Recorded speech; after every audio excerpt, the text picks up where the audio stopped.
Alors aujourd'hui, c'est la Saint-Valentin, n'est-ce pas, un moment absolument approprié pour faire cette annonce-ci, où c'est l'amour entre deux ordres professionnels qui s'expriment. Nous répondons très favorablement aux demandes qui ont été faites à plusieurs reprises de la part des infirmières praticiennes spécialisées, mais aussi de l'Ordre des infirmières et infirmiers du Québec.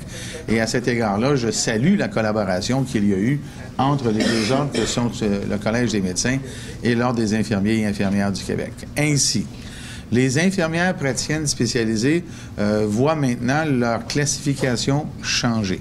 Précédemment, vous vous rappellerez que les infirmières praticiennes spécialisées étaient classées dans 3 secteurs, que sont la néonatologie, la cardiologie et la néphrologie.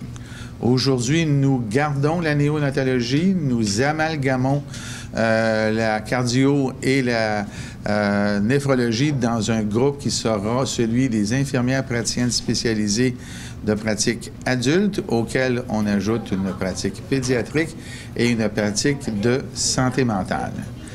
Les infirmières praticiennes spécialisées continueront à être autorisées à donner des services autonomes pour des diagnostics courants. On est dans la saison de la grippe, c'est déjà le cas. Les infirmières praticiennes spécialisées peuvent prendre ces patients-là en charge. Mais nous ajoutons spécifiquement 6 diagnostics de maladies chroniques pour lesquels les infirmières praticiennes spécialisées pourront initier un traitement et en faire une investigation de base.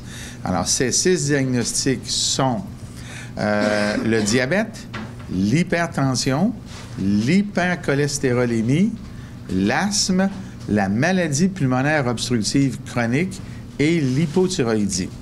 Ces maladies chroniques représentent, en termes de diagnostic, peut-être pas la majorité, mais un très, très grand spectre de la prévalence des maladies chroniques dans notre société.